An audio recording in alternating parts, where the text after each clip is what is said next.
Migrante, talakayan ng mga napapanahong isyu na may kinalaman sa mga buhay ng mga migranteng Pilipino at pamilya. Radyo Migrant Radyo.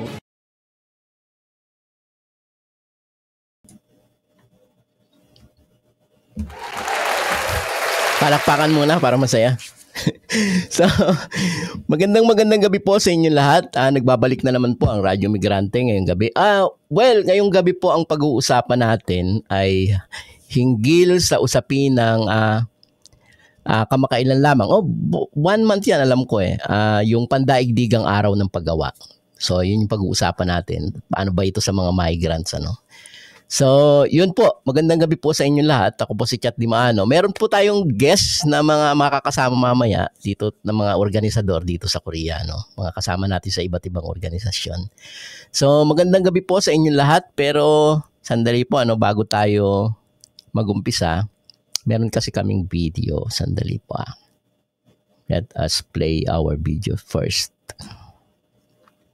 Kasi po, nawala kanina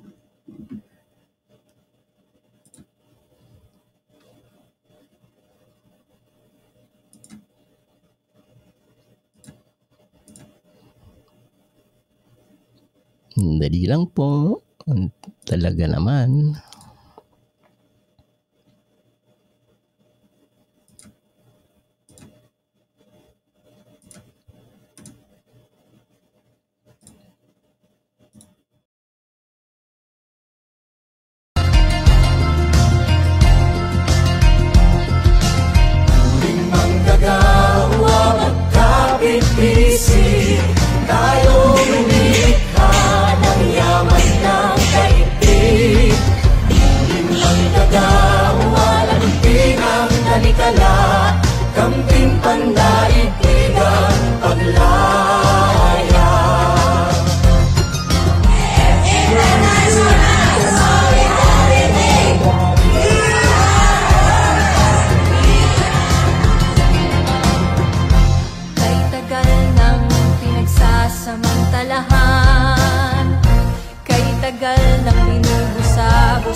Filipino migrant workers in Korea salute and raise our peace and solidarity with all workers in the world as well as workers here in South Korea.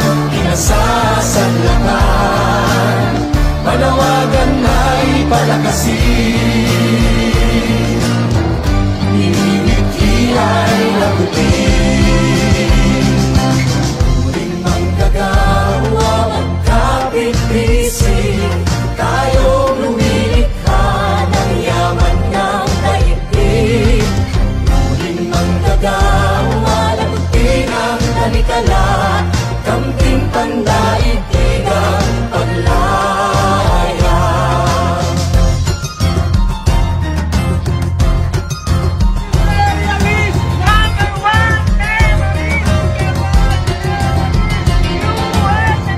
Lahat tayo'y pinahihirapan ng mga uring naghahari.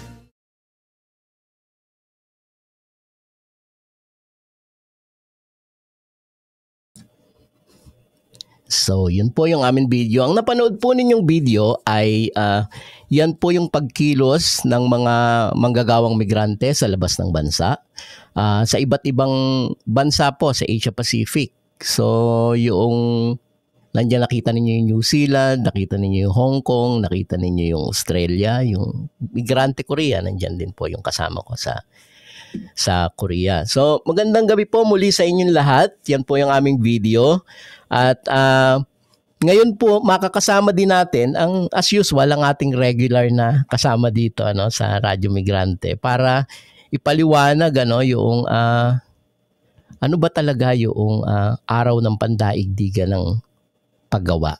So, makakasama po natin ngayon ang ating pinakagwapong nilalang sa bansang Japan. Nakasalamin ngayon, as in literally, nakasalamin si RD Raymundo po. Magandang gabi, Dre.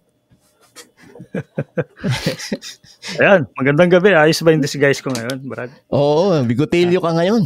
Oo, talaga. Pangmati ni Idol ka ngayon, Ayan, Dre. magandang gabi po sa inyo. Magandang gabi sa inyo dyan, mga kasama sa Korea, Anyong. At magandang gabi rin sa ating mga kababayan dito sa Japan at sa iba't iba pang panig ng daigdig.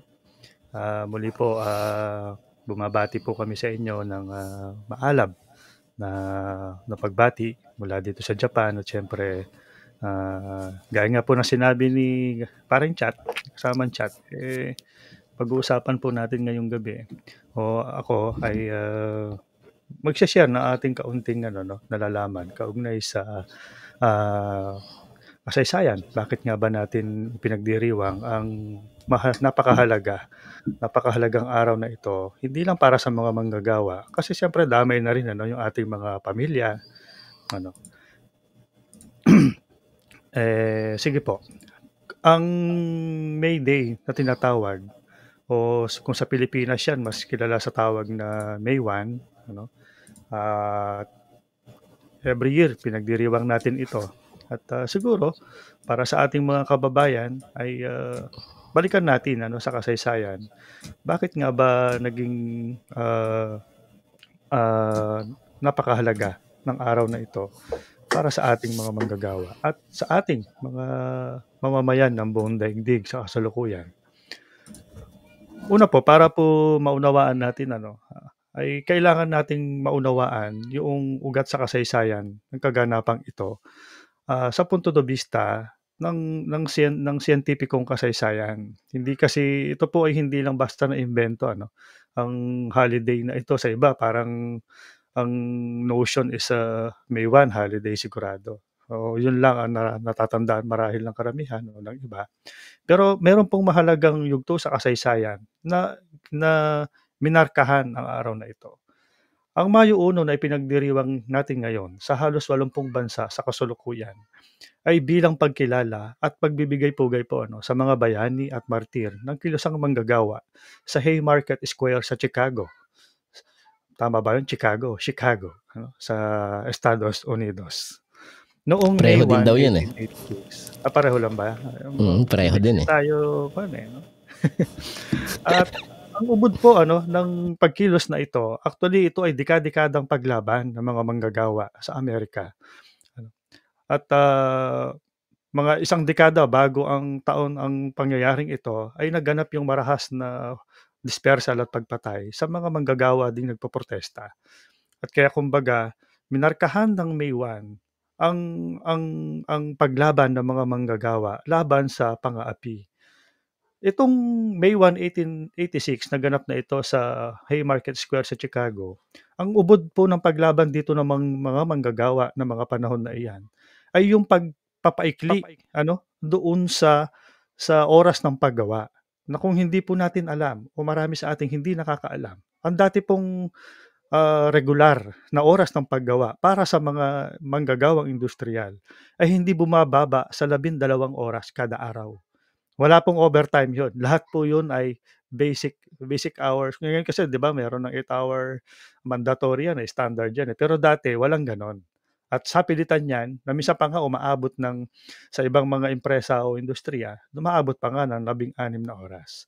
Yan po ang ubod ng pinaglalaban ng mga unyon na nagprotesta at nilabanan ang Estado, pati na rin ang mga kapitalista ng panahon na iyan. Ngayon, kung ating pong, yun po, sabi natin, nag-alsa ang mga manggagawa noong 1886, Mayo 1 yun sa Chicago. Pero bakit nga ba nag-aalsa ang mga manggagawa? Kasi, hindi ba, kahit naman sa Pilipinas ngayon, nakikita natin noong nakaraan o every year, kahit hindi pa Mayo 1, nagaganap ang mga protesta ng mga manggagawa. At kung babalikan po natin sa kasaysayan, sa pagunlad ng mga lipunan, may natural na mga batayan na naging dahilan sa pagsulpot ng uring manggagawa sa mga lipunan. mula sa mga maliitang pagpoproseso mga pagpoproseso at gawang kamay sa isang sistemang piyudal. Yung sa panahon ng piyudalismo, unti-unting umusbong ang mga espesyal na sektor sa hanay ng mga pesante na lumilikha ng mga kagamitang pambukid halimbawa, no? Ito yung mga yaring kamay, manual na ginagawa. Sa kalaunan, ang lupon ng mga nagyayaring kamay na ito, ang tawag natin dito ay mga craftsmen, ay nahiwalay sila unti-unti doon sa gawaing pagbubukid at sa halip ay naging mga specialized na sektor na ng lipunan na may sariling partikularisasyon ng kakayahan sa paggawa ng kagamitan sa produksyon. Dito nagsimula yung pagbubuo ng mga guilds at na noon ay ito yung nagsimulang ubod ng mga manggagawang industrial sa mga unang bahagi. Noong 1800s, kung babalikan uli natin sa kasaysayan o bago pa 1800, mga 1700 siguro, nung madiskubre, kung matatandaan po natin, nadiskubre yung steam engine, nadiskubre ang paggamit ng bakal. Ito ay nagbunsod doon sa unang industrial revolution na tinatawag. Mula dito, sa pagkatuklas ng mga makinang gamit sa transportasyon at yung mekanisasyon ng mga industriya, dahil dito ay mas bumilis at mas marami ang nailuluwal na produksyon ng mga manggagawa. Kung saan ang mga hiwa-hiwalay na pagpoproseso ay tinipon ng mga mayayaman sa isang pabrika upang ikonsolida ang produksyon at sa huli ay magkaroon sila ng kontrol sa mga manggagawa ng mga nagyayaring kamay. Dahil dito, umusbong na rin ang bagong uri sa lipunan, ang komprador burgesya o sa madaling salita ang kapitalista. Ibig sabihin, kung sa ganung sequence mas naunang ipinanganak ang manggagawa doon sa mas malaking uri na nagsasamantala sa kanila. Sa ganitong kondisyon, umunlad po yung sistemang kapital na kumokontrol sa pag-aari, sa produksyon, sa mas marahas at disbalanseng relasyon sa pagitan ng mga kapitalista at mga manggagawa. At dahil din sa pagtigas ng sistemang ito ng produksyon, mas lalong tumindi ang pagsasamantala ng mga kapitalista sa mga manggagawa sa pamamagitan po ng mababang pasahod. Nangyayari pa rin ngayon yan, tandaan po natin. Mahabang oras ng paggawa o di makataong kalagayan sa pagtatrabaho o sa empleyo o yung working conditions na tinatawag natin ngayon. Kaya kung medyo mamumuni-muni po natin, dekadang taon o centuries ang inabot bago po na-establish itong mga standards na napilit pa rin nating ipinaglalaban ngayon. Yung mga labor standards, yung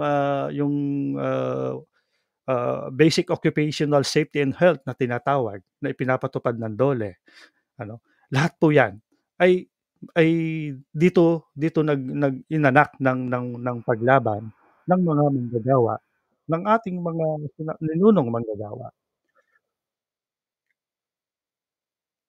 Bunsod ng lumalang ng karahasan at pagsasamantala ng sistemang kapitalista, unti-unti na ring nagigising ang mga manggagawa sa panahon na ito at mas pinaigting pa ito ng suriin at ilantad ni Karl Marx ang sistemang pang-api at pagsasamantala ng mga kapitalista sa uring manggagawa sa ilalim ng kapitalismo. Baka meron na pong nakabasa sa inyo ng kanyang Das Kapital at yung wage wage, prices and profit. Yan, maganda pong basahin yan. Nagtulak ito sa mga kilusang manggagawa o sa mga manggagawa mismo na mag-organisa at komprontahin ang Estado at mga kapitalista bilang kaaway sa uri upang igiit ang mas makatao at makatarungang sistema ng produksyon sa lipunan. Kaya ang pangyayari pong ito sa Haymarket noong 1886 sa Chicago ay gayon ay bunsod ng tuloy-tuloy na pag-igting ng kontradiksyon sa pagitan ng mga manggagawa sa kabilang panig at ng mga kapitalista. At sa gayon, ang mga sumunod na pag-usbong ng mga kilusang manggagawa at revolusyonaryong pakikibaka sa iba't ibang panig ng daigdig. Kabilang na ang Pilipinas ay may impluwensya na ng makauring pakikibaka ng mga manggagawa, bunsod ng siyensya ng pagsusuri na tinuklas at itinuturo sa atin ni Marx. Sa huling bahagi po, dito tinalakay natin yung paano nagkaroon, yung brief history noong Haymarket protest action ng mga manggagawa at bakit ito nangyari sa historical na context niya. Ngayon, ito po ay meron ding epekto sa pakikibaka ng mga manggagawa at kilusang revolusyonaryo sa Pilipinas. Sa panahon po na umiigting ang pakikibaka ng mga mamamayan ng daigdig laban sa kapitalismo sa Amerika, sa Europa at pati sa Alemanya, ay siya namang bukang liwayway ng Rebolusyong Pilipino laban sa kolonyalistang Espanyol. Diba? 1900, 1896 o 1898 yung revolusyon ng Katipunan, nung bago nila maaga o matalo ang mga Espanyol. Ito rin yung panahon ng sa iba't ibang panig ng daigdig ay may mga pakikibakang anti-feudal, may mga pakikibakang para sa sosyalismo sa iba't ibang panig ng daigdig. Sa panahon na ito, ang mga manggagawang Pilipino ay nakakabalita at nakakapag-aral na din kaugnay sa mga kilusang manggagawa sa ibang bansa. Sa gayon, binuhay nito ang diwa ng nasyonalismo na siyang ubod ng rebolusyong pinamunuan ng Katipunan. So alam naman na natin po kung ano ang nangyari doon sa ipinaglaban o sa revolusyon ay pinaglaban ng Katipunan. Ito po ay inagaw ng mga Amerikano. Sa panahon ng kolonyalismong US sa Pilipinas, dinala nito ang kapitalistang sistema sa produksyon sa Pilipinas at muli isinailalim ang manggagawang Pilipino sa animong alipin at dustang kalagayan. Ito ang dahilan ng pagkakaubuo ng mga samahan ng mga manggagawa o yung guilds at hanggang sa mabuo ang Union Democratica Filipina o yung UODF o sa iba UOD sa pamumuno ni Isabelo de los Reyes. Ang UODF ang pinakaunang modernong union sa history ng Pilipinas dahil nga doon sa kanyang katangian na binuklod niya ang mga hiwa-hiwalay na union sa iba't ibang panig ng Luzon. Kaya ito yung pinakaunang formal federation ng mga trade union o mga union sa Pilipinas. At ang kasapian po nito umabot hanggang sa mga 8 probinsya ng Luzon. Umabot din kung sa Maynila yan, sa Maynila pa lang nagkaroon yan ng halos 20,000 na membership ng mga panahon na yan. Ganun po kalakas ang pagtanggap ng manggagawang Pilipino sa usapin ng unionismo. At noong May 1, 1980, sa kasagsagan din ng Marshal ni Marcos, itinatag naman ang Kilusang Mayo 1 o yung KMU. Na lagi nating nakikitang at nadidinig na tumutuligsa at madiin na kritiko ng mga anti-mamamayan at mga neoliberal na polisiya ng gobyerno na patuloy na nagpapahirap sa mga manggagawa at sa ating mga pamilya. Ang Kilusang Mayo 1 po ay naitatag noong May 1, 1980 sa pamumuno ni Ka Felix Berto Olalla bilang Pangulong tagapagtatag. Ito na rin ang nagsilbing hudyat ng papaigting na pakikibaka ng manggagawang Pilipino para sa pagpapatupad ng mga batas paggawa, paglaban para sa ating mga benepisyo, makataong pasahod at iba pa. So ito po very brief lang po ito at tiyak na kung kayo ay may mga pagkakataon na makasalamuha o makasama sa mga diskusyon ng mga organisasyon ng migrante sa iba't ibang panig ng nasaan man kayo, tsak sa ilang punto ng mga diskusyon ay mas mapapalawak at mas mapalalim pa po natin. Kaya ininganyo po namin kayo, mga ating mga kababayan na maging bukas sa mga talakayan, sa mga diskusyon na pinamumunuan ng ating mga organisasyon kagaya ng Migrante International. Yun po, maraming salamat po at magandang gabi po muli sa inyo.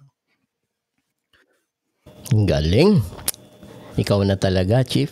Thank you. Napakaganda nung presentation. At least sana yung mga manonood natin ay may natutunan ano. Pero I'm sure marami diyan sa mga nanonood natin ano na magtatanong ano. Siguro bago sila magtanong, mag-ano muna tayo, mag-break tayo sandali para kung may gusto kayong itanong sa diniscuss ni RD,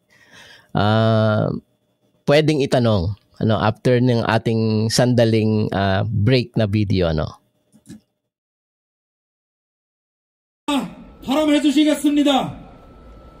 동의해 주신 이성현 동지가 해 주시겠습니다. 박수 부탁드리겠습니다. Warm greetings. May 1, International Workers' Day and May Day. We, the Kasama Ko Alliance of Filipino Migrant Workers in Korea, salute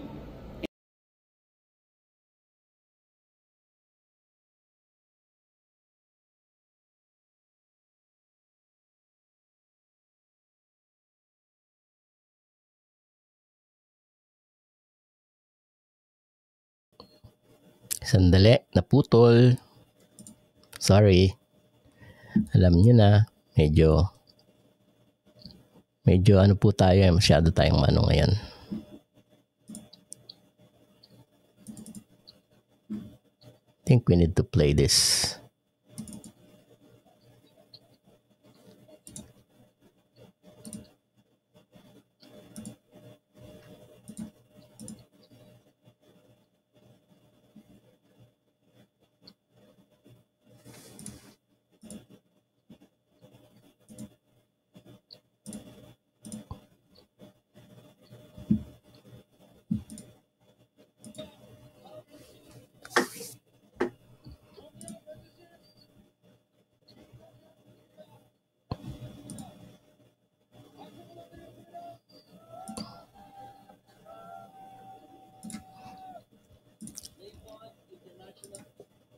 Medyo may technical trouble tayo sa ano sa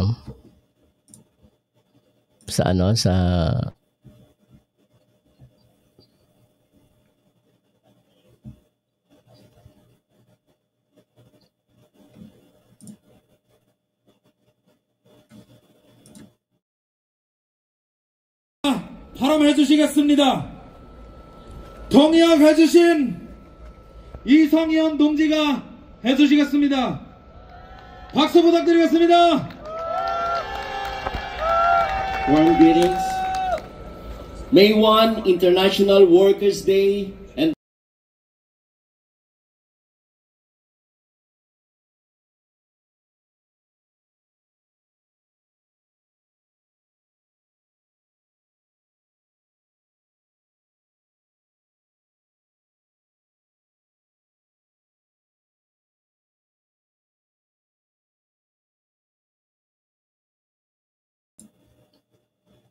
skip natin sapagkat ayaw pong tumuloy ng video for some reason. Ayaw niyang patuloyin ano.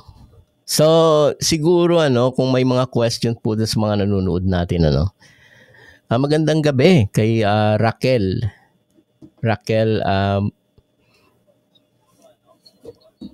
Magandang gabi po kay yan, siguro nakikita ninyo no. So magandang gabi po sa mga nanonood kay Annabel, kay Garatot. taga UAE yan si Garatot. Tsaka si Little Miss Redita. Tsaka si Raquel. Magandang gabi po sa inyong lahat. Anong tawag doon? Maligayang araw ng paggawa.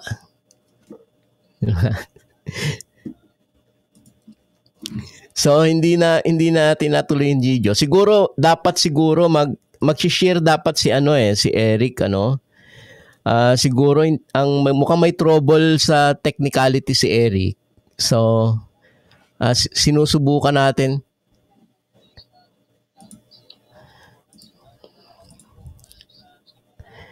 Bakit daw walang video? So may nawawala ang video, merong so si Eric nawala. Unahin muna natin siguro si chairman si Carlo Oliver. Para lang Carlo Oliver. So, ano naman nangyayari sa video mo? Pwede sigurong i-on mo kasi hindi siya naka-on. Yan. So,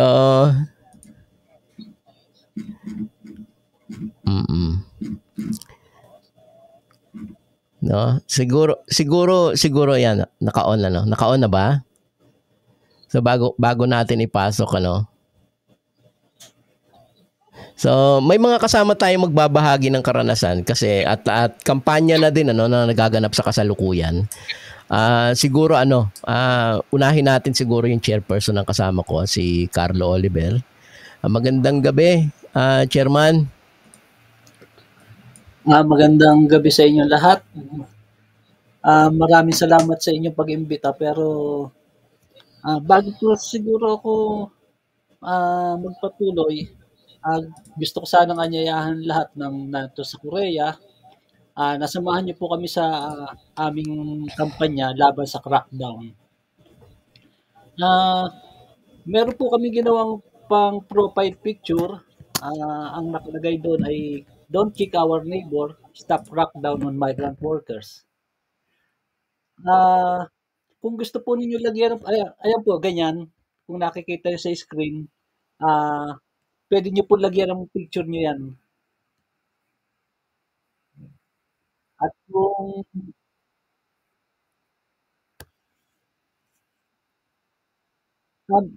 mamaya po ipa-plus namin yung link dito sa screen para kung gusto nyo ay pwede nyo pong gamitin yan.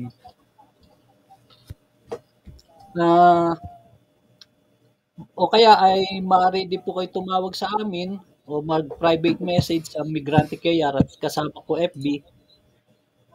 Nananawagan din po kami sa Pangulong Bongbong Marcos na itigil na yung labor export policy niya at gumawa talaga ng trabaho sa Pilipinas. Sa dami po ng mga EPS na dumadating, mangilan lang ang nakakapasok sa magandang pagawaan. Marami din ang kararating lang na wala ring mga trabaho, na hindi tatagal sa trabaho kasi na walang yung kumpanya. Walang mga trabaho. At doon naman po sa mga seasonal worker na dumating, marami din po ang mga tumatakas at nagiging balo ng mga non-documented migrant worker.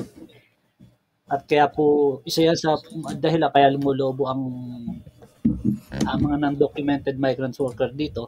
Tapos meron pang paparating na mga domestic helper yata na rito. Maaring isa din yan sa mga maging dahilan ng pagdami ng mga non-documented. Upang maiwasan po ito, baka pwedeng samahan nyo kami sa mga aming panawagan na Stop Labor Export Program at lumikha ng trabaho sa Pilipinas.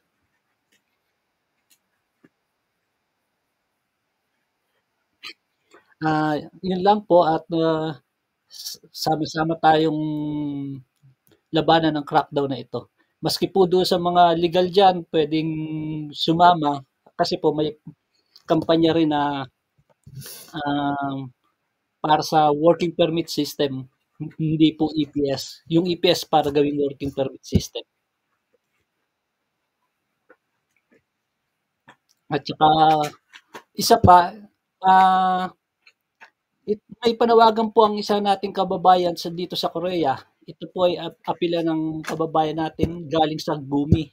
Meron po silang sulat at teka po pwede pong basahin na lang yung sulat nila. Ito po ang sinasabi. Good evening dear kababayan in Gumi at sa lahat po ng ating mga kababayan. Nangangailangan po ng financial help ng ating kababayan si Steve Mitchell Sapino Singh. Siya po ay nagpa-check up noong Monday sa Sunyang Hospital at agad po ay dinala siya sa ICU dahil sa kanyang kalagayan. After several tests, napag-alaman na siya po ay may infective endocarditis is a potentially fatal inflammation of heart valves lining and sometimes heart chamber lining, and he needs cardiac surgery the soonest possible time. Siya po ay dinala sa Yongnam University Hospital sa Daegu na kung saan ay available ang surgeon for this case. Kanya pong bill sa isang araw pa lamang ay Sun Chungwang ay umabot sa 3 milyon won. Any amount we could give is really appreciated. Maliit man pong halaga kapag pinagsama-sama ay napakalaking tulong po. Siya po ay dating EPS worker. God bless you all. Yan po ang sinasabi sa sulat nila. Ngayon naman po, ang isa-share ko ay yung mga karanasan ko dito sa Korea mula nung dumating ako. Noong 1991, dumating ako dito, November, nadala kami sa may Busan. Ang trabaho ko ay doon ay yung mga pagawaan ng vinyl house. Yung mga bakal na binabalutan ng mga goma. Naka3 buwan ako doon kasi hindi kami pinapasahod, kaya naisipan namin na umalis na lang. Ang paalam namin, uwi na kami ng Pilipinas, pero nung ibigay yung sweldo namin, tumakas na kami. Napunta sa Seoul, nakapagtrabaho sa mga iba't ibang factory. May kababaan pa sweldo noon, 350,000 won. Tapos, nung makasama ko yung isang Pilipino, pangalan niya Wendell, napunta kami sa embroidery ng medyas. Doon na po nagsimula yung ano ko sa embroidery. Na 25 years din akong nag-embroidery sa ngayon. Pero bago mag-embroidery, may iba-ibang factory pa rin akong napasukan tulad sa garments. Maraming Pilipino din akong nakasama doon. May mga ibang lahi, Vietnam. Napakababa pa sweldo, lalo na nung 1997, nung dito sa Korea, tawag nila ay IMF crisis. Pero ang ano talaga ay financial crisis sa buong mundo yon. So, maraming nawalan ng trabaho, lalo na mga migrant workers na unang-unang tinatanggal talaga pagka ganyang nagkakagipitan. Pero sa kabutihan palad, hindi naman ho ako natanggal, pero ang problema lang, bumaba ang sweldo namin kasi yun ang kondisyon ng employer. Sabi niya, kung gusto nyo, tumigil na lang kayo sa trabaho or ang sweldo ay 7%. So, kesa sa walang trabaho, pumayag na rin kami. Kaya, diretso trabaho namin, yun nga lang, bumaba ang sweldo. 2002, babalik ako sa embroidery. So, embroidery ako. Okay, nadidinig ko na kami. Maayos naman ang trabaho doon, kaya lang, may mga amo na talagang delay magpasweldo, merong hindi nagpapasweldo, kaya nakailang lipat din ako. Sa ngayon, sa 25 years ko, siguro maski nakapikit, kaya ko magtrabaho ng embroidery. Dahil sa pagiging expert na siguro. Skill yun. Kumbaga, nagpakadalubhasa na sa pag-embroidery. PhD. Ayun nga lang, ang sweldo ay hindi rin naman tumataas ng tulad sa mga Koreano kasi matindi ang diskriminasyon, lalo na sa kababaihan. Mas mababa ang sweldo ng babae sa lalaki. Tapos, mas mababa ang sweldo ng foreigner kesa sa Korean. At mas mahaba ang oras ng mga Pilipino. Kami nagtatrabaho kami rito 11 hours. 12 hours. Sa ngayon, ako nagtatrabaho 13 hours kasi may pinag-overtime kami 2 hours dahil daw masyado kaming busy ngayon, masyado maraming trabaho.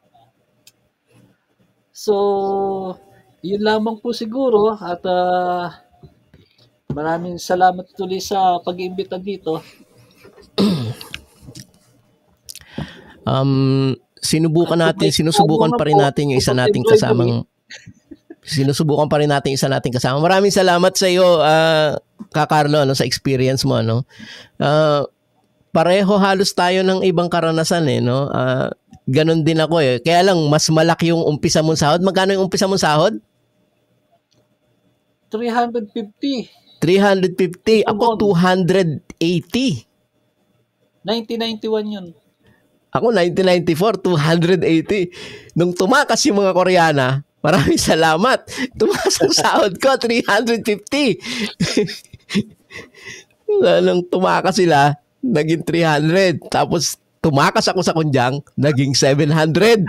Di ba? Ganun yung sitwasyon sa kapag ka undocumented ka. Yung mga ganun dati yung yung takas tapos takas ulit, naging 900. Ganon. Palipat hanggang sa lumaki ang sweldo. Oo, palipat-lipat hanggang sa lumaki yung sahod. Pero ang matingkad, yung diskriminasyon sa migrants na sinabi mo, yung diskriminasyon sa mga non-documented. Yung pagsasamantala talaga ng mga kapitalista.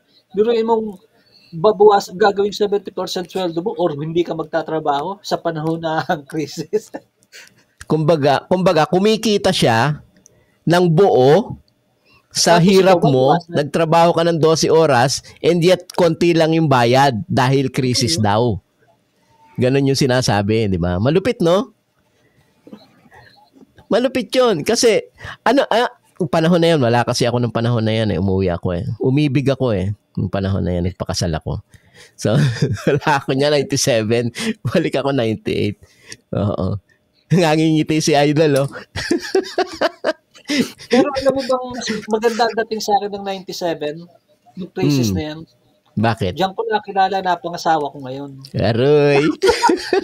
yung panahon na yan.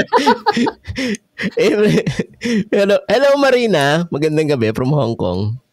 Ang ganda nung mga kasama, ang ganda nung komento ni Annabel Meregmen, Ang sabi niya, proteksyon sa mga OFWs ang inaasikaso ng gobyerno, hindi tsa-tsa. Ang dapat daw asikasuhin ng gobyerno, hindi tsa-tsa. So, nananawagan siya kay BBM. Sabi niya, hello BBM, malapit na ang SONA mo. Pansinin mo naman ang mga pansinin mo naman ang mga karaingan ng mga manggagawa sa ibayong dagat. Oo nga naman, hindi lang sa ibayong dagat sa Pilipinas. Kasi sa totoo lang, lagi naman nating sinasabi na itong dinaranas nating kahirapan sa labas ng bansa ay hindi naman lang dito Ibinunga ito ng labor export program ng gobyerno na panahon pa ng tatay ng presidente ngayon nangyari, di ba? Na kumbaga ang gobyerno ay nahirati na ng todo sa pagluluwas ng lakas paggawa sa labas ng bansa, di ba? Kaya actually yung nangyayari sa atin, kung anumang diskriminasyon na nangyayari sa atin sa panahon ngayon, usapin ng crackdown, yung pinakita mo, usapin ng crackdown ng non-documented, criminalization ng non-documented dahil wala nang category, whether you are murderer or thief or whatever, you're all criminals. Di ba? Wala nang kategorya yung pagiging non-documented. Nakadugsong ito sa usapin ng Pilipinas kasi massive yung migration di ba? Lumalabas yung mga Pilipino kasi nga walang makain Di ba? Mahirap ang buhay, maliit ang sahod. Ang sabi, magkano ka-RD yung wage sa Metro Manila, 600 plus, di ba? 600 plus Parang nasa 600 lang parang yata. Pero yung family living wage is 1,200 something, di ba? 1,200 plus yung family living wage. Napakalayo. Kung ang pag-uusapan ay family living wage sa minimum wage ng Pilipinas, at nagluluwal yun ng paglabas. At paglabas nga, ganito yung nangyayari, kagaya ng nangyayari kay paring Carlo, nangyari sa kanya noong 1997, at nangyayari yan hanggang sa kasalukuyan, yung matinding pagsasamantala sa mga OFWs. Tapos hindi lang matinding pagsasamantala sa mga migrants, kundi sa bandang huli walang proteksyon na nakakamit ang mga migrants gaya nga ng sinabi ko last time, sulat lang yung ginawa ng gobyerno natin na kinatawan ng embahada na gumawa ng wag silang sasaktan, something, hulihin lang. Pero ang hinahabol nga natin dahil wala pong kabuhayan sa Pilipinas, pwede po bang umapila ng usapin na itigil yung crackdown, magkaroon ng legalisasyon? Kasi nga, yun naman yung pinakamagandang solusyon, di ba? Sa usapin ng maraming non-documented ay legalisasyon. Kasi sa totoo lang, nakikinabang naman talaga yung gobyerno rin ng Korea sa lakas paggawa ng mga OFW. Gaya na sinabi ni Chairman last time, di ba? Nung magkita-kita tayo, Chairman, na kumikita ang maliliit, medium and small scale industry. Natatandaan ko sa binasa mo last time, medium and small scale industry ay kumikita sa lakas paggawa ng mga non-documented migrants. So, yun. Si Eric kasi hindi ko alam kung paano natin i-reach out. Mag-share sana si Eric ngayong gabi Pwedeng subukan, Oo, susubukan sana natin siya na i-reach out. May sinasabi may tanong yung isa nating kasama ko. Ano ang ating dapat gawin ngayon dahil ang oras na pinaglaban noon ay muling binabalik ngayon. So sinong gustong sumagot sa inyo, mga kasama? Siguro dito sa Korea, kung ganyan ang kalagayan, siguro ang dapat gawin ay magkaisa. Kasi kung walang pagkakaisa, hindi mangyayaring magtagumpay yung mga kampanya natin. Tulad sa crackdown, yung wage increase. Kaya dapat siguro gawin magkaisa sa paglaban. Tama 'yon. Kagaya nga ng sinasabi, ganito, simple analysis sabi, di ba, sinasabi, na yung walis, kapag iisa lang yung tingting, hindi makakapagwalis, di ba? Laging sinasabi, ini-example lagi, di ba? Kung maraming tingting, binuklod-buklod mo, makakapagwalis siya. It's the same thing din sa paglaban ng ating karapatan at kagalingan. Hindi naman tayo lumalaban, hindi naman tayo nanunuligsa, kundi umaapila tayo, pero sama-samang pag-apila. Sama-samang pagkilos, yun ang dapat.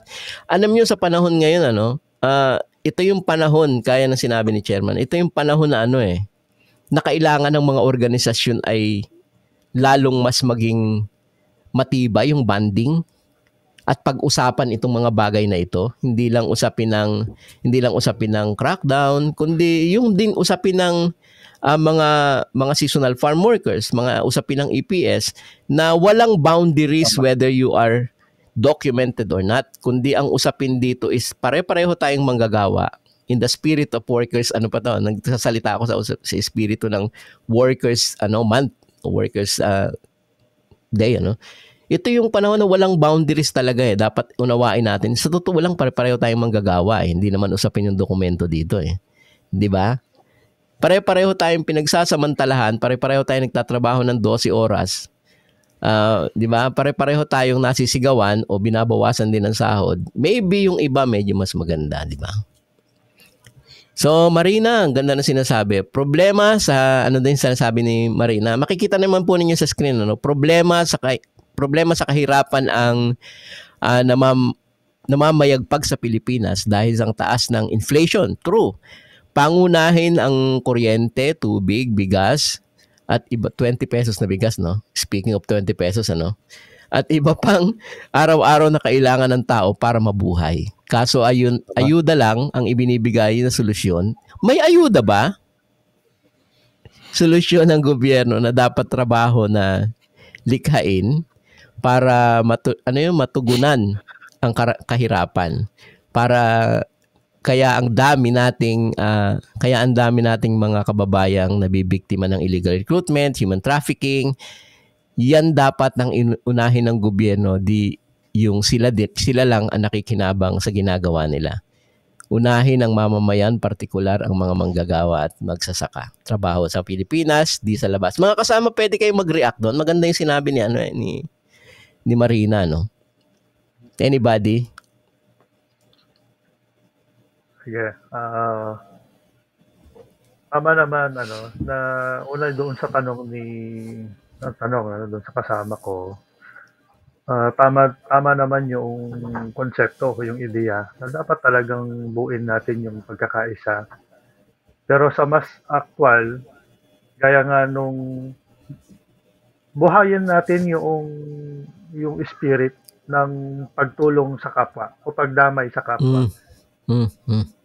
Ito kasi yung kaluluwa ng pagbubuo ng ating pagkakaisa. Ibig sabihin, tama yun, crossing boundaries. Hindi usapin kung may dokumento yan o wala, mang lahi siya. Kung mas mainam pa nga na sa bawat problema na kinakaharap ng bawat sektor ng mga manggagawa ay nandoon tayo. Exactly. Pinamumunuan natin at tinatambol ang bawat issue ng mga manggagawa. At mula doon, makakapag-gain tayo ng mga maliliit na mga tagumpay na magiging tuntungan natin sa mas malalaking tagumpay o laban. Katulad halimbawa noong issue ng mga non-documented migrant workers sa South Korea, na sa ngayon ay walang habas. Kung ang na-imagine ko rito, mga kasama, yung parang panahon ng kahos na yung persekusyon na ginawa ng mga Nazi ni Hitler sa mga Jews noong panahon ng Holocaust. Yung ganitong climate na para bang ang tingin sa mga migrants ay mga kriminal na dapat huntingin. Dapat parang mga daga na sinusuyod. Duro mo yun, dati ay nag-aabang lang sila kung saan. Ngayon, kumakatok na sa pintuan ninyo. Dinudustrong ka, pati ang mga simbahan, mga pook na dapat sana ay mga safe spaces. Lantaran at walang pakundangan ang Estado. Ibig sabihin, yung mga ipinaglaban ng ating mga ninunong manggagawa, ilang dekada na ang nakakaraan, ay unti-unting dinidistrong ka at binubuwag ng isang sistemang kapital na marahas at walang pakundangan sa karapatang pantao. Yun po yung ng imperialismo, yung paggamit ng yaman, ng dahas at ng kapangyarihan sa iba't ibang panig ng daigdig upang igiit at isalaksak sa ating ang mga polisiya na hindi katanggap sa atin. Katulad halimbawa noong sa Pilipinas, yung sa pag-phase out sa mga public utility jeepneys. Kung tutuusin, kung usapin lang ng smoke belching o yung pollution, yung air pollution, hindi ba mas malaki? Ang pollution ay binubuga ng mga pabrika na pag-aari ng mga mayayamang kapitalista at mga multinational na korporasyon. Hindi ba mas malaki dihamak ang pollution na iniluluwal ng negosyo ng mga may-ari ng mga eroplano, yung sinasakyan natin paghimpapawid, hindi ba? Kesa sa isang jeepney. Siguro yung ibinubuga ng 100 jeepney, isang biyahe lang yun, isang eroplano. Ang problema kasi, dahil hawak ng mga makakapangyarihang nasyon, mga mayayamang bansa at mga kapitalistang interes, mismo pati ang ating estado, pati ang paggawa ng batas ay minamaniobra o kaya ay wina-weaponize upang basagin itong mga naipanalo na natin ng mga karapatan dati pa. Kaya nanunumbalik tayo doon sa ngayon na kailangan uli nating ang tawag nila dyan ay i-push back yung resist at ipaglaban itong mga karapatan na ito. May any ba pwede pang mag-comment po sa ating mga nanonood? Totoo din yung sinasabi ni ni Marina kanina Tsaka ang ganda nung sinabi mo ka-Ardi nawala. Nalaglag nga I'm not so sure kung paano. So anyway, maganda yung sinabi. Gusto kong balikan sa totoo lang yung yung inflation, napakalaking usapin kung ang pag-uusapan ay migration, ano? Laki ng kinalaman sa migration kasi yung inflation ay binubunga ng kawalan ng ano kawalan ng, hindi sa superficial, kawalan ng trabaho, pero sa totoo lang, kawalan talaga ng industriya kung bakit walang trabaho di ba sa Pilipinas? Walang industriyang nagluluwal ng trabaho. Yung sariling industriya nagluluwal ng trabaho, kundi industriya ng, sinasabi natin, industriya na agad yung mga, kung may SM, kung may ano, kaya maraming nagkakamali sa pagtingin di ba? Nakakita lang ng mall, iba na yung pagtingin Hindi nila tinitignan talaga yung industriya na magluluwal. Halimbawa, yung mga magsasaka, di ba? Yung mga magsasaka sa atin, napaka-atrasado ng pagsasaka. Yung mga yon, nagluluwal din yon. Isipin mo mag-import tayo ng bigas, for God's sake, di ba? Kaya yung bigas, hindi mo talaga mapapababa yung 20 pesos. Di ba? Yung 20 pesos na sinasabi. Hanggang ngayon, 20 pesos pa rin, pangako pa rin. Parang yung mag-jet ski nung isang nakalipas na nag-jet ski. Ngayon, binobombero na yung mga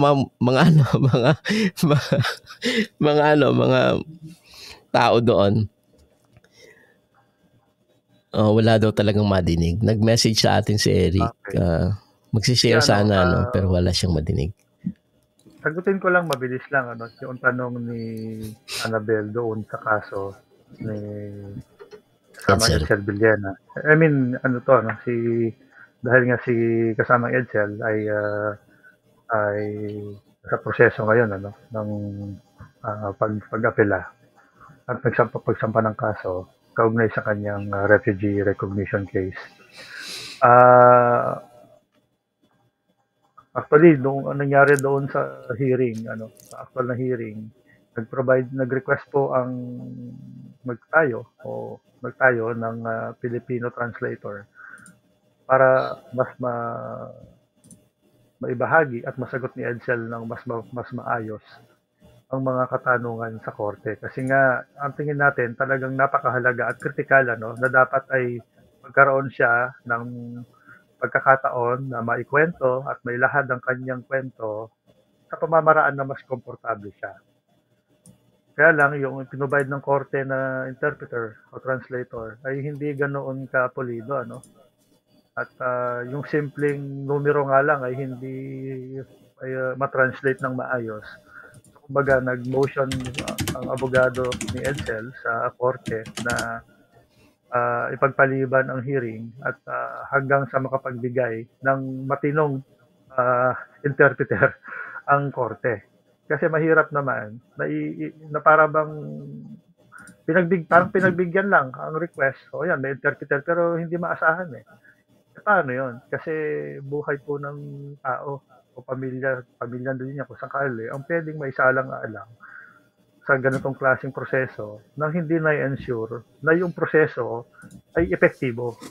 So yun po yung pinupunan natin doon sa sistema ng korte at supposed to be ay mag-schedule po ng susunod na hearing ang korte. At tuloy-tuloy naman po yung ating kampanya para doon sa, hindi lang para kay Edsel, kundi doon sa mga mayroong katulad na kaso ng sa kanya. Alam nyo, yung kanina, ito lang, bago lang, na may lumabas na panukalang batas dito sa Japan, na kung saan balak buwagin o baguhin yung permanent residency visa status. At dahil ito meron ng mga nangyayaring ito na kapag ka ang isang migrante, kahit pa yan ay permanent resident. Hello?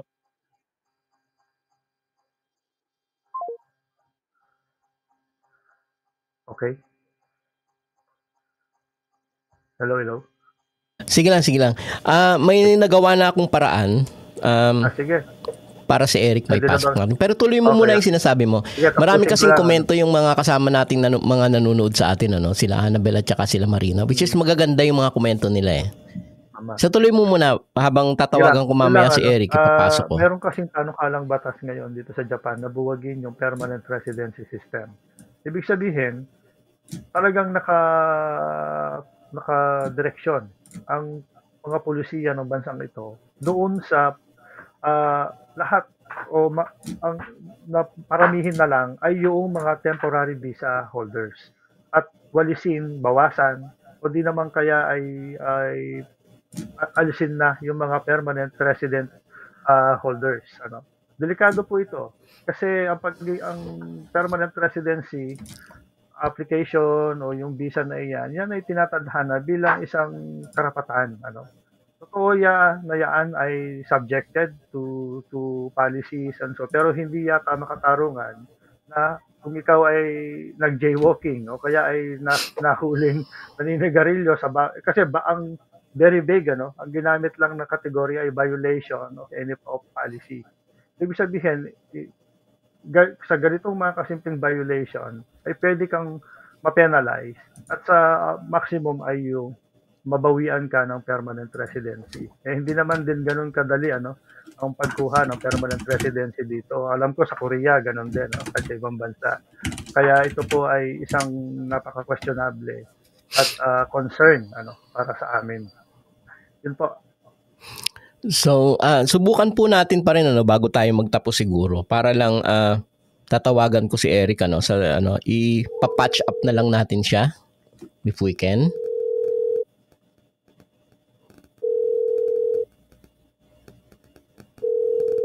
Pakisagot na lang yung telepono in case. Hello, yan. Nadidinig mo ako? So, narinig kita. Okay, so pasok natin si Eric, no? Try natin. So, yes, kung kakayanin natin, If not, maybe next time. Pero try natin. Kasi I can patch up with one phone. Yun lang ang hindi ko lang alam kung kakayanin. Okay lang ba na Yes, nadidinig mo ba ako? Yes sir, loud and clear. Sa mga nanonood, nadidinig nyo ba ang magandang boses ni Eric Invierno na Secretary General ng Pag-iribang Bicol noon? Dinig siya. Dinig. Okay. So, nadidinig. Fire away. So, si Eric ay Secretary General ng Pag-iribang Bicol noon. Nandito siya para din mag-share ng kanyang karanasan bilang migrants. Ano ba yung mga nadanasan niya sa buhay din, mga diskriminasyon, etc. na mga naranasan ni Eric, So siguro para marinig niyo naman ang kanyang karanasan. So Eric, take it away. Una po sa lahat, magandang gabi po. Ako'y humihingi ng paumanhin dahil nagkaroon na ng problema ang aking speaker telephone. Ako nga pala si Eric Invierno at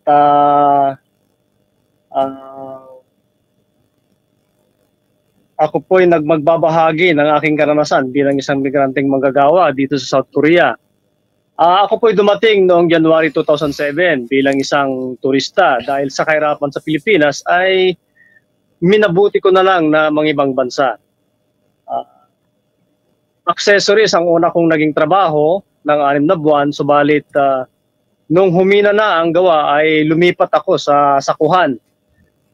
Hanggang sa kasalukuyan, yun pa rin trabaho ko. Malapit lang sa aking dating pinagtrabahuhan, buwan ng July, at agad naman po akong natanggap. Yung mga panahon na yon, medyo mababa pa ang sahod. 1 million won, equivalent to $1,000 lang po ang starting salary ko kada buwan. Bukod pa dyan, nangungupahan pa po ako noon. 300,000 ang upa ng bahay. Iba pa po ang bayad ng tubig, ilaw at heater. Siyempre kailangan ng heater sa dahil may winter . So umaabot po ng 500,000 won ang nababawas sa 1 million na sahod ko kada buwan. At bukod pa diyan, yung pangkain, pamasahe, at pambili ng load ng cellphone. Noong una po, medyo okay pa pag kumukuha kami ng produkto sa probinsya. Yung pangkain sa umaga dahil madaling araw po kami umaalis ng amo ko, binibigay naman po yung pangkain na 10,000 won. So, ang usapan namin ng amo ko, kada taon ay tatasan ako ng 100,000 won. That was $100 equivalent po.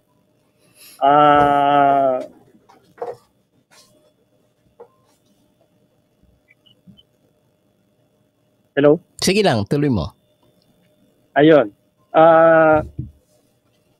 Hindi naman kaila na ang trabaho ko po talaga ay mabigat dahil yun nga po talagang buhatan. Unang-una ako ang nag-iisang nagkakarga sa truck ng produkto. Bulgon ang tawag sa Korean. Ganon din po pagdating sa aming kumpanya, siyempre ididiskarga na naman namin yung mga nakuha naming produkto at ang masaklap pa po gawa ng yung kubol, yung vinyl house lang po kasi ang factory namin dati panoon. Tapos masikip pa yung kalsada kaya ang nangyayari mano-manong buhatan talaga. So mabigat. So mapa-winter man, mapa-summer, daily routine kumbaga. So pagkalipas ng 2 taon po, gawa ng wala pang lamesang ginagamit namin habang nagkakat ng sako. Kasi pag tinatahi yun, dire-diretso na yung ano, so kailangan puputol-putulin ng tag 25 pieces. So yun, nagkaroon po ako ng problema sa aking tuhod dito sa may bandang likuran. Nagkaroon po ng bukol. So gawa ng sa trabaho ko ito nakuha. Ngayon, sa sobrang pag-alala ko at lumalaki na rin before, napagpasya kong ipa-check up sa doktor at ang sabi ng doktor sa akin ay kailangan operahan. Kasi po, maselan yung pagtubo ng bukol. At yun po ang dahilan dahil sa trabaho ko po nakuha ito. So, iyon, imbes na sila ang bahalang sumagot sa mga gastusin ay pinadaan pa sa social services. Well, meron naman po talagang social services dito. Yun po ay para makalibre or hindi naman actually libre. Meron pa rin babayaran pero kunti na lang. Masaklap po, nung naka-confine ako, ang aking struggle ay talagang napakahirap. Hindi po ako makatayo. Mabuti na lang mayroong matandang nagbabantay din ng pasyente niya sa tabing higaan ko lang. Doon po ako nakikisuyong inaalalayan niya ako pagpunta sa CR kasi po ang ano na sa akin nung naperan ako general anesthesia po eh. So 3 days before nung maramdaman ko po yung epekto nung anesthesia. Kasi sa likod po ako tinurukan dati eh. So yun, almost 1 week po akong naka-confine. So siguro dahil paralisado na po yung factory, pumunta yung mag-asawa, mga amo ko, at minabuti nila akong ipalabasin sa ospital kahit hindi pa kaya ng katawan ko. So sa makatuwid po, nung lumabas ako, itinapat nila ng weekend, yun ay hindi na sila sumipot sa ospital. Nag-bill po ako ng 200,000 kahit duman ako sa social services. So ang pagkakalam ko, sasagutin nila yon, bagkos kinaltas pa po sa sahod ko yon. My goodness. So yun po yung akala ko okay na, libre na, pero ayun, ikinaltas nga kada buwan yung sahod ko. Sa 5 buwan, 500 nakaltas na sahod sa mga upa, mga bayarin sa mga bills ay kinakaltas pa yon sa sahod ko kada buwan. So ganun po ang nangyari. So yan pa lang makikita na talaga yung matinding diskriminasyon bilang manggagawa. Hindi po talaga fair yung pagtingin actually.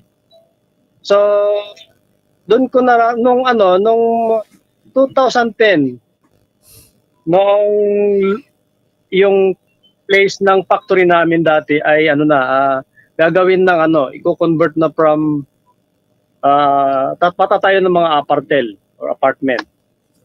So lumipat po kami sa Guri City. So yun po, doon po nagsimula na unti-unti na nagbabago yung mga ugali ng mga amo ko. Gawa ng yun din yung taon na nag-graduate yung anak nila from college. So, sa makatuwid, parang merong di ko alam kung yung anak ay parang that time ay medyo hindi pa matured siya mag-isip kaya parang may pagseselos. So, yun. Andyan po yung minsan kakain ng pananghalian, yung hinatag sa akin ay medyo hilaw pa na isda. Prito yun eh. Samantalang sa kanila, makikita mo naman po talaga yung lutong-luto. So, hindi ko talaga kinain yun dahil hindi kaya na sikmura kung kainin yung hilaw na isda eh. Siyempre, tayo po mga Pilipino, alam naman po natin yung kahit sila din. Yun. Nandyan pa po yung nagpaparinig sila na kung sino yung kumain ng tinapay. Tapos po, siguro sabi nila, multo ang kumain. So, yun po yung mga naririnig kong arinig. Dahil ako lang naman po mag-isa sa Pinagbibintangan ka pa, ganun. Pinagbibintangan pa ako. And yet, para tinapay lang ay parang masama pa yung loob nila. So, yun po yung mga naririnig kong pasakit na ginagawa nila sa akin. Tapos yung ring ng cellphone ng anak. Yung tunog ay Orinara. Parang yung Orinara po, bansa namin ito. Parang gano'n. Parang walang ibang lahi. Walang ibang kami lang. Parang gano'n po yung sinasabi. Ay medyo nakakaintindi naman ako ng kunting Koreano. Kaya yung reaction kasi ng nanay medyo hajima. Parang gano'n po. Yung, wag mong ilagay yan. Parang gano'n. So, yun. Discrimination, Yes, sir. Minsan po, habang nagtatrabaho po kami, ay may kulang lang ng sako, pero hindi ko naman yun. Sa tatay niya, ngayon, nagparinig yung anak na Muri Bujala. Yung Muri Bujala, parang gamitin mong utak mo, parang ganon. Pero, syempre, family business, sila lang po magpamilya, ako lang mag-isang trabahador nila. So, sino yung pinaparinggan? So, ako talaga, wala nang iba. So, yun po yung tapos, dumating po yung time na kunin ko rin sana yung separation pay ko noong taong 2015. Kasi yung kada taon na sinasabing 100,000 ibibigay niya ay nawala na po yun. So, nagpasya po kung kunin yung separation pay. Ang nangyari po, nagkatawaran pa kami ng amo ko, which is supposedly, ang makukuha ko sa loob ng 8 taon ay, kasi po, dito, sa isang taon, ang equivalent na makukuha mo, 1 buwan na sahod. So, sa 8 taon ko po, supposedly, maabot po sana ng 20 million won. That was $20,000. Kung 1:1 ang ratio.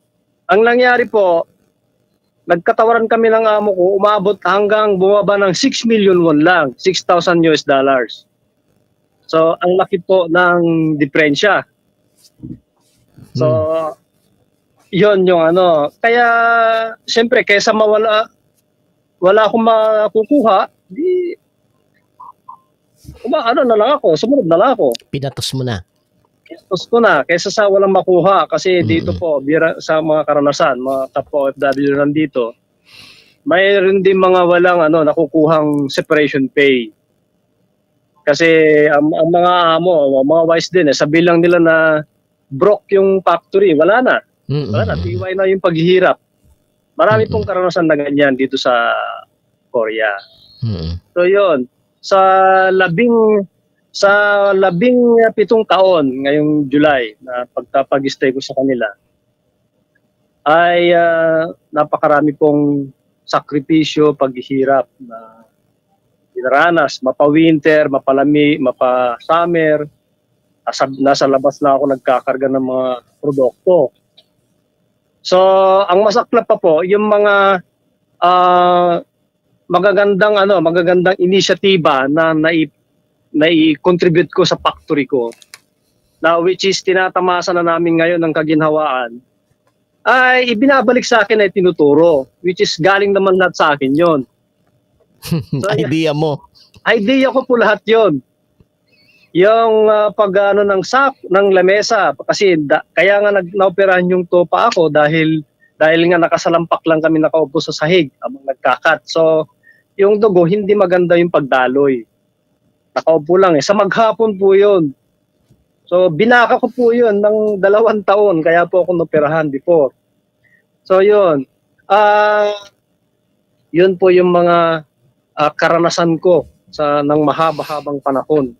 Okay. At alam naman po natin na hindi lang po dito sa bansang South Korea ang nakakaranas ng matinding diskriminasyon, oppression, pati buong mundo. Pati ang pinakano dyan yung Middle East. Siyempre, recently, di ba, napapanood po naman po natin yung mga nangyayaring namatay ng mga kapwa nating OFW.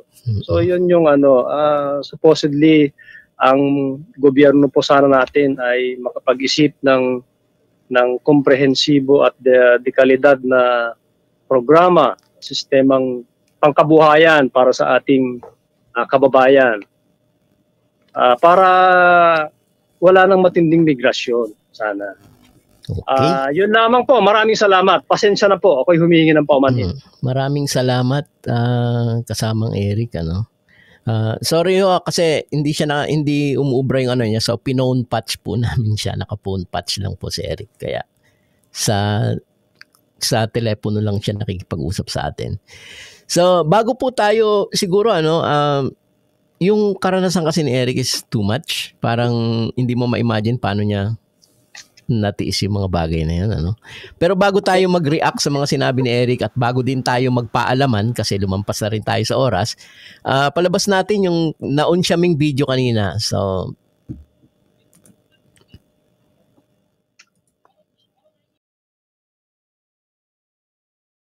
발언해주시겠습니다. 동의해주신 이성현 동지가 해주시겠습니다. 박수 부탁드리겠습니다. Warm greetings. May 1, International Workers' Day and May Day.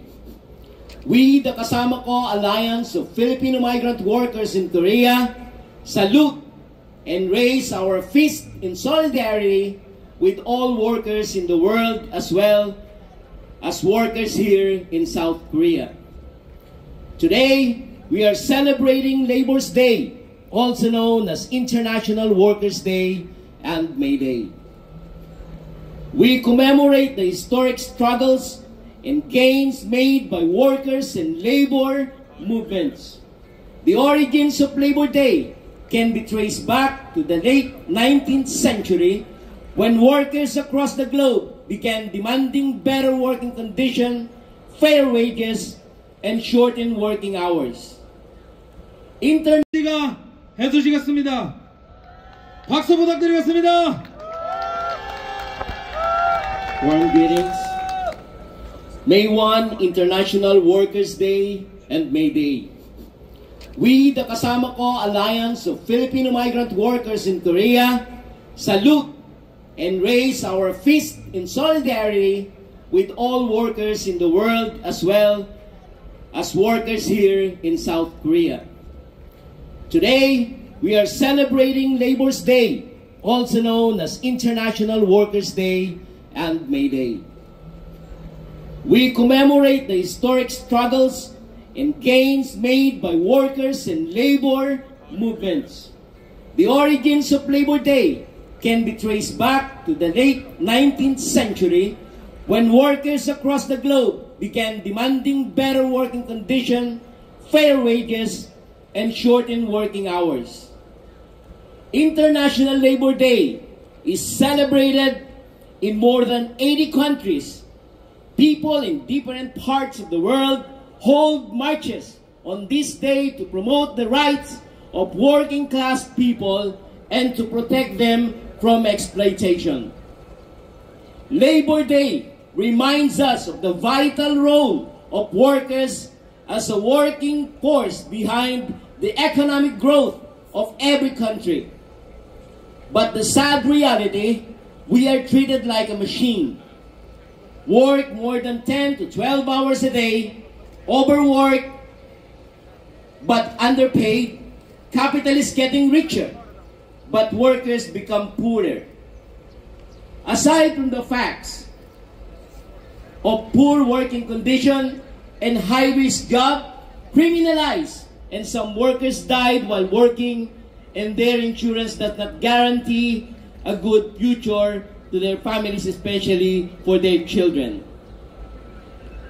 The working condition now is aggravated by state policies such as domestic company have called for a dual minimum wage system and other various forms of discrimination, particularly for migrant workers are forced to endure low paid, high intense, and dangerous labor for long hours. They are frequently exposed to offensive words and more vulnerable to industrial accident, according to MTU. Our general situation, either to local workers and migrant workers, are the same. We remain oppressed and exploited. Instead of bickering with each other, let us unite and let our voices be heard. Remember this: the ruling elite will pass policies that favor neoliberalism and the global capitalist system, as well as the business owners who seek deregulation and a mass super profit are the enemies of the people. The challenge for us today is to keep ourselves organized as workers, migrants, or local. Let us continue to be vigilant, show our collective strength through our unity in asserting and fighting for our rights. Dear fellow workers, let us unite and fight for our labor rights. Our victory comes from our collective strength as workers struggling against the system that oppress and exploit us. No to contractualization and liberalization.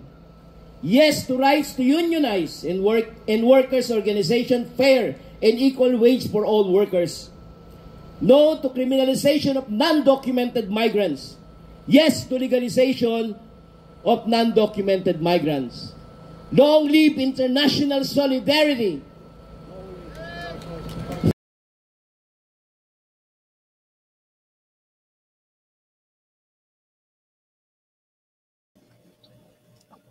Okay, siguro yon yung nakalipas na Galing. ating ginawang activity. So hindi ko na diniretso doon sa Korean kasi yung another part nun is Korean interpretation ng yung translation ng aming ginawang yung speech na yun na ginawa para sa contribution natin in solidarity sa pagkilos ng Migrants Trade Union kasama yung mga ibang organisasyon, yung kahit mga religious people ay dumating din doon sa pagkilos na yon. May mga ibang nandoon din, hindi lang mga taga-union kundi iba't iba yung nasa area na yon. So bago tayo magtapos mga kasama, kung si Eric ay hindi ko ulit maaabot sa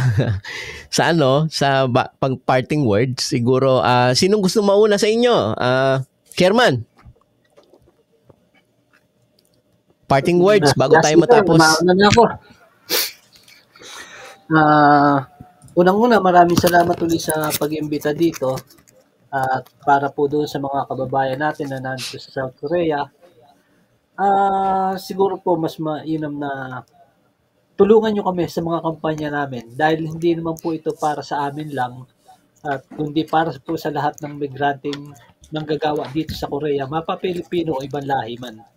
Kasi po ang mga kampanya natin ay stop crackdown,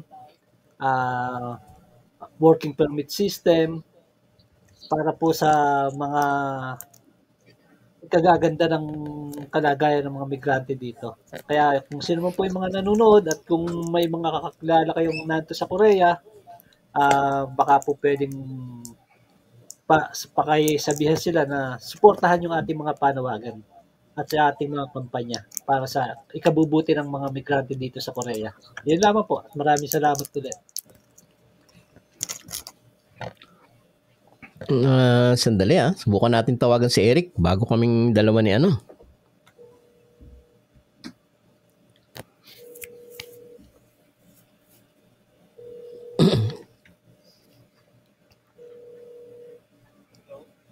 Diyan.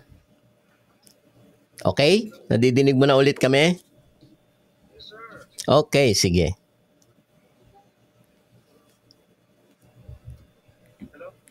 Oh, mukhang humina na talaga. Hindi na talaga kinaya ng werpa. Hindi na kinaya. So, wala na talaga. You're done. Kumbaga.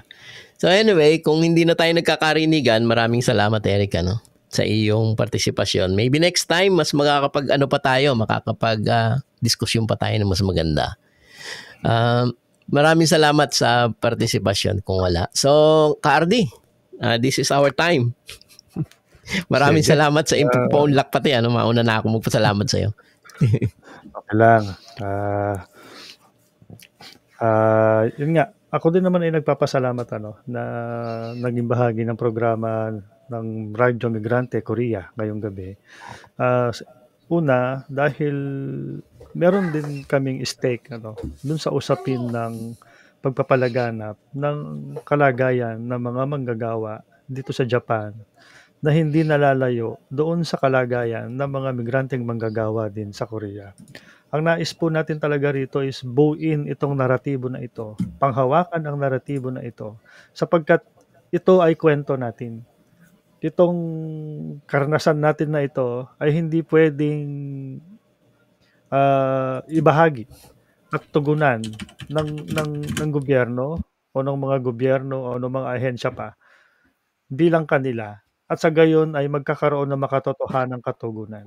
Kaya ang pangunahing solusyon dito, tama po yung sinabi kanina ni Ka Carlo, ay yung buuin natin yung ating pagkakaisa. At mula doon ay mag-ipon tayo ng ang mga tagumpay sa iba't ibang anyo ng ating mga pakikibaka.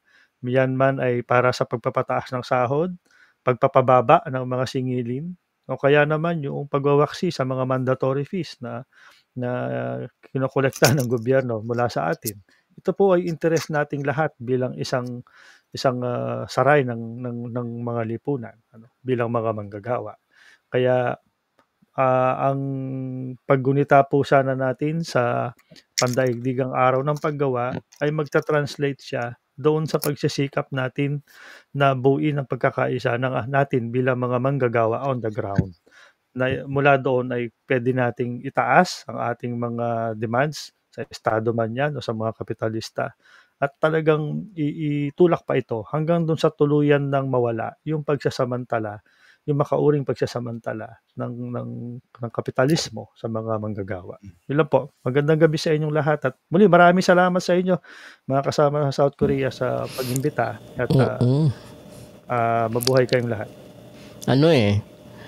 Ito yung isa sa, 'di ba, may mga edition tayo. So may Japan edition, so may Korea edition.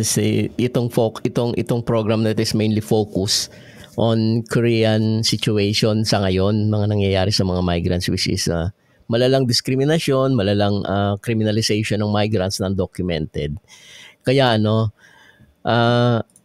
Kaya yung pinagpasyahan natin na at least makapaglunsad tayo ng ganitong programa na nakafocus lang dito. At una, kasamang Ardi, maraming salamat kasi alam ko marami ka ding ginagawa, at hindi tayo nakaprogram ng buo, radyo migranteng buo sa linggo na to, Pero pinaunlakan mo kami, maraming salamat pagpapaliwanag nung usapin ng bakit mayroong manggagawa.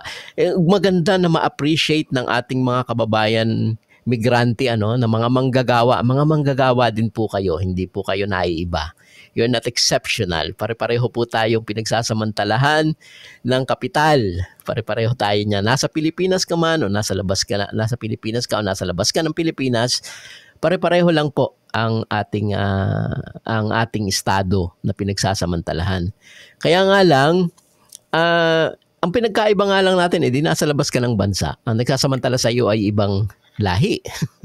Di ba? Sa Pilipinas ay hindi. So, kung ang pag-uusapan po na ang sitwasyon ng mga migrante ngayon dito sa Korea, mainam po siguro na gaya ng sinabi ng ating chairperson, ito yung panahon na hindi tayo dapat magwatak-watak. Hindi tayo dapat magkanya-kanya. Ito yung panahon na dapat tayo magkaisa, sama-samang kumilos, sama-samang magsulong ng ating karapatan at kagalingan. Dokumentado man o hindi po dito yan, gaya nga na sinabi ko, hindi usapin kung dokumentado ka o hindi. O anumang estado mo. Ang usapin dito ay pare-pareho ang level ng pagsasamantala sa atin, ang degree ng pagsasamantala sa atin. Kung kaya't dapat po ngayon yung panahon, nasama-sama tayong kumilos, sumuporta kahit nga po hindi, sabi ko nga sa iba, hindi naman kailangang sumama kayo sa mga rally or something kung kayo ay natatakot. Pero marami pong paraan na pwede kayong tumulong. Halimbawa po yung aming isinusulong ngayon na Facebook profile. Meron po, pag pumunta po kayo sa link ng sa Facebook ng kasama ko o Radyo Migrante o Migrante Korea o Migrante KR, may link po doon na pwede kayong pumunta doon at baguhin ninyo yung inyong, i-copy nyo, ilagay nyo yung inyong picture doon at pwede ninyong i-share at gawing profile picture bilang pagsuporta po doon sa kampanya. Kampanya na tumigil yung crackdown, itigil ang kriminalisasyon sa mga migrants, itigil ang diskriminasyon na nagaganap. Una po maraming salamat kung inyo pong i-entertain ninyong ganong klase ng ang aming kampanya. Maraming salamat po sa inyo. Muli po, habilin namin magpukaw, mag-organisa at magpakilos. Yun po yung ating kailangan sa kasalukuyan. Matindi mahigpit na pagsasama-samang pagkilos. So maraming salamat po sa inyo lahat. Maraming salamat sa mga nanood. Please share, like, and ano pa ba yung pwede? Yung aming link. Ito po ay madidinig din ninyo sa Spotify. After this siguro mga ilang minuto, we will upload sa Spotify. So nasa Spotify na kami. Wala pa kami sa Apple kasi hindi kami Apple people. Maganda po yung makasingit na. Yung Spotify po kasi maganda yan kasi kahit nakasara ang telepono nyo at nagpe-play, no? O malayo kayo, tuloy-tuloy lang yan. So, i-upload namin to as podcast, no? Sa Spotify. So, maririnig nyo yung magandang boses ni Ka-Ardi. Yung kanyang deep voice. Napansin ninyo mga broadcast voice ni Ka-Ardi yun eh. Maririnig nyo sa Spotify kahit na hindi kayo nakatingin sa screen. So, yun. So, ilalagay namin yung link mamaya. I-download namin after process yung audio. And then, i-upload namin sa Spotify. Maraming salamat po sa inyong lahat. Magandang gabi po. At sa uulitin. See you next time. Maraming salamat. Magandang gabi po.